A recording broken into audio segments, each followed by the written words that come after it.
Welcome guys, my name is John. Welcome to John's Graphics. So as I said earlier, I'll be teaching you how to use your Pixellab. So this first lesson is meant for the beginners level for Pixellab. So how to use the this is the interface of our Pixellab. So we have, as you can see, we have three main work palette here. So we have this A sign and this and this. So these are the three things we use mainly in Pixellab. So this I'll be doing this lecture about this introduction to Pixellab in three places because I don't want this video to be too long. So firstly, let's go to this A.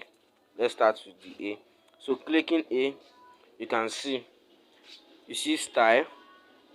You can browse for any style you want, but we are not picking that one for now. So because of this video, I don't want this video to be too long. So let's start with edit. You can, after clicking edit, you'll be able to write anything. You understand? You can write Johnson's graphics. Clicking OK is in small letter. You can still press this edit. You change it to capital letter, press OK again. You can see still the same thing. So clicking this one, we have delete. If you want to delete it, you see notice in our screen again. So let's return it back. We have copy. If you want to duplicate it into two, press copy. You see, if you want to, like for instance, let's you see, to front or to back. Understand? So let me do something first. Let me put this on red. You see, so let's use this to front. You can see it's at the front now. So let me take to the back. Which one you can see this white at the front now. So I want to take the white one to the back. I'll press to back. I'll leave it, press it. See, we are just picking the white, so that back. So scrolling, we have position. This one is to adjust it to anywhere. You can increase the pixel. You see, to adjust anything you want to adjust. You understand? So that's for that. Come to this way, relative position, to centralize it at any position you want. For instance, I'm bringing it from this place. I want to make it to be at the center. So what I just do, I just press this particular one. This one you are seeing at the middle. So you press it. You can see it has adjusted itself to the middle. So if you want to put it at the center, yes, if you want to make it at the center here, so you press the other one, this second one you are seeing here, this particular one. So you press it. You can see what I'm saying. That's adjust it to the center. So let's do the same thing for this one, this and this. You see, they are already overlapping each other and we can't see any difference there. You can't see any difference. You see, to front to back, no difference. So moving to this side, we have size. To increase the size, big or small, you understand? So you can just do that. Paddling is to adjust the size for this area and for this area. You understand? So for instance, I type something. If I increase the size, you can see. So let me delete one first. Let me delete this. So let's go to our paddling. So this paddling, you can see I increase the size. You can see it's adjusted now. If I move it like this, you now shift to the right. You can see left paddling. That means you are creating space by the left and you are putting everything to the right. So reducing it to the left, you see it's still normal. So you can just leave it at 0. Understand? I want to make this video shorter. That's why I'm rushing in 4 minutes. So if it's for the right paddling, also the same thing, increasing to go to the left, you see, and creating space by the right hand side. So let's leave it at 0. So the next thing is color. You come to color, you can change any color you like. We have gradient and we have color. Color is just a plain background. You understand? Plain design, plain color that you wish to use. So but for gradient you can use two colors. Sorry, gradient you can use two colors. So let's pick one here. So you can see this place, this particular place you are seeing here is one color, and this other one you are seeing here is another color. So let's pick this one first. So you press this thing you are seeing like bucket, so you press it, then change any color. You can see, can move anything here and pick it, place it where you, whatever you want. So let's pick, no, let's pick blue. So you can adjust this one too, whether more dark or light, you understand. So and this one for transparency, whether you don't want it to show any color, you want it just to be showing little transparency. So let's increase it here. You can see this other side, you can see this other side is having light color, so you can change it also here. Press the bucket sign, so adjust it anywhere. Let me pick yellow also, so you can just pick anyone you like. Okay, it's not that good. So you can come to this area, you can see them here. You can pick any one you like, or you can see, you see. So or you can move it, take it here and adjust it the way you want. You can see what I'm saying. So let's mark okay. You see, you can see the color of our text now. So you can see what is showing. So that's it. So texture, so for this texture we have to change the font, but no worry. So texture is for you to add anything inside this text. So if I press texture now, it take me to my gallery, so I can pick any image I want, or anything I want to put place inside that something. So let me pick one something, and let me say I'm picking this one first. You can see, you can enable it or whatever. You can see our image is having, is already containing that image, particular image we selected. So that's for that. So let's go to next one, opacity, to reduce the brightness, you understand. You can see to become blur, this one to make it sharp, you understand. So that's for that.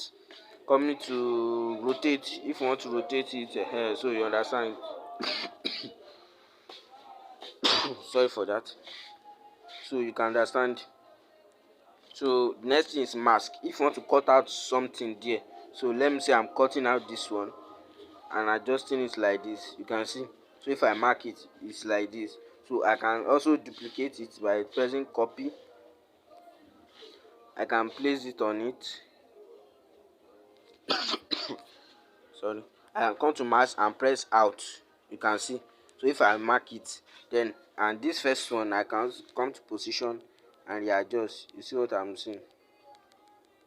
You can see you have cut that thing out. So so the next one here is the font. So let me select this, let me delete this one first. So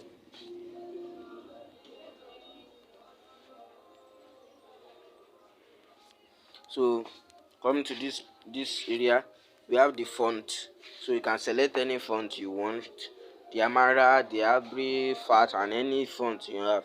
So I'm having my own font here that I installed. So I don't know why it's not showing it, so I will still install it later. So you can see there are many. So although our Pixellab is different, I'm using a premium Pixellab. Your own will be ordinary, so your own will just come with plain Pixellab fonts. So you mark okay. So you can just select, let's select one font. Let's pick area, this one. You can see it has changed. So this bold, this style, you can pick bold to make it bold, to make it italics, to make it underlined, you understand. And this to straighten it back. If you put it like this, you press this one to straighten it back, you understand. So that for that, this one is for curve, you see. If you want to place it inside circle, you understand, or a shape, so that's for that. So background, to give it a background color, you can see it has created something there, so you can pick any background you want. So this one is align, to align to center. So this one will meant, let's off this curve first. Let's put 0. Sorry, let's start just 0.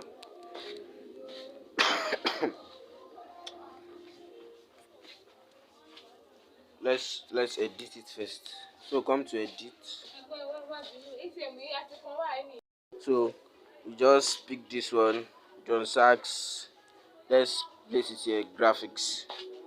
Sorry, let's make them capitalize. So John Sars graphics, you can see. What's wrong with this thing now? John Sars graphics. So you mark it. Okay, you can see. Let's remove this stuff, this background. So you off it. So can I come to align? So I just sorry. This thing is not much enough. Let me write welcome to Osas graphics free training class.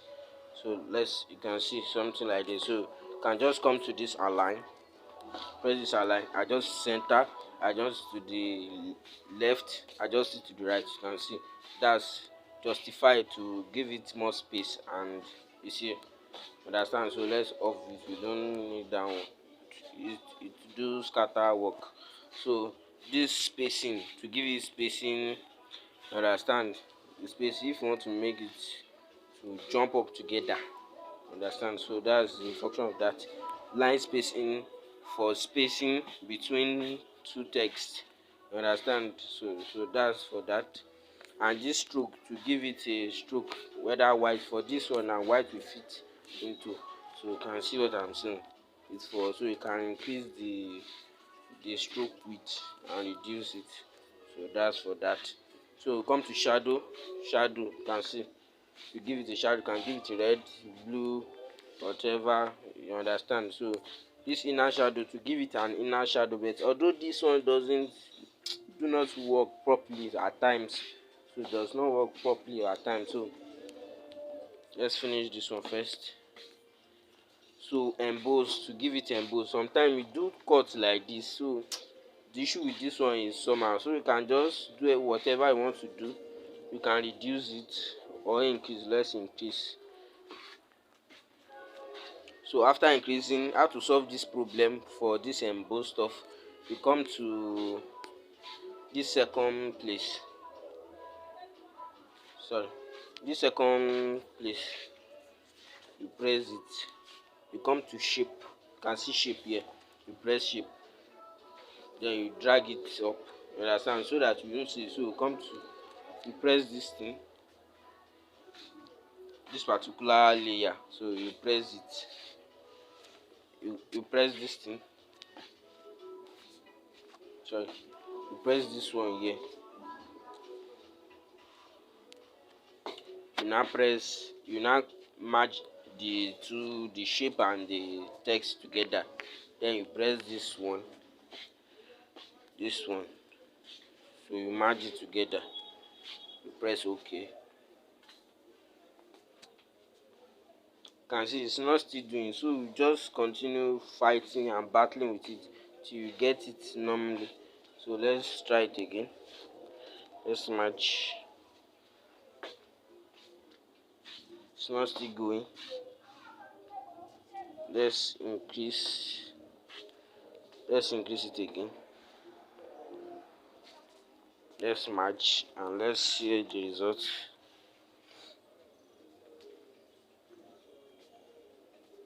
It's not still doing. This thing get problem. Let's leave it like this first. Let's try merging again if it will do. You can see we are okay now, so you can see it's done already. You don't have that problem, so you can reduce now. You can reduce and increase to any size you want, you understand. So what's the next thing there? So we have this, I think we have done stroke, sorry, check. Okay, it has converted it to an image, so that's why I said. So I just showed you that to teach you how to solve emboss problem. So let's go back. Let's go back. Let's just solve it. Not problem. Come to emboss. So it's solved. So the next thing is perspective. How you want it? So if I do it like this, increase this one like this, do like this. So do like this. If I mark it, you can this thing's not showing what we want to. Why is it doing like this? You can see it just, I don't know why it's doing like that. So you can increase it, move this one like this if you want to make it like this, you understand. So for instance, you made a shape to be on the wall, so adjusting it like this to create that shape, you understand. So the next thing is 3D rotate, to rotate it any way you want, like this, you understand, whatever way. This 3D test to give it a 3D effect, you can see. So you can pick anyone. So at times it do show rough edge, you can see they are not smooth enough. So you can just come to this, sorry, where is it, this particular one. So you disable it, you can see it's already showing it very well. So you now give it a stroke, you can just give it a stroke, come to this stroke, let's give it stroke, enable, you can see it's showing very well now. So these three times, so you can give it oblique, coming from up to down. So you can give it depth, you understand, whatever way you want. So and whatever. So let's move to the next one, which is shadow. And give it a shadow, and to create a placement as if you place something somewhere, you understand. So that's for that. Let's mark it. So let's give it reflection. This reflection, everything that is showing up will show down, and you can see it will start if you increase it, so to give it space. But if you drag it to come close to that particular object, so even if you want to make it real, it will be like this, you understand. So I think you understand those ones. So that's all for this first um sorry, yes. So that's all for this first lesson on Pixellab, introduction to Pixellab. That will be all for this first lesson. See you in the next lesson.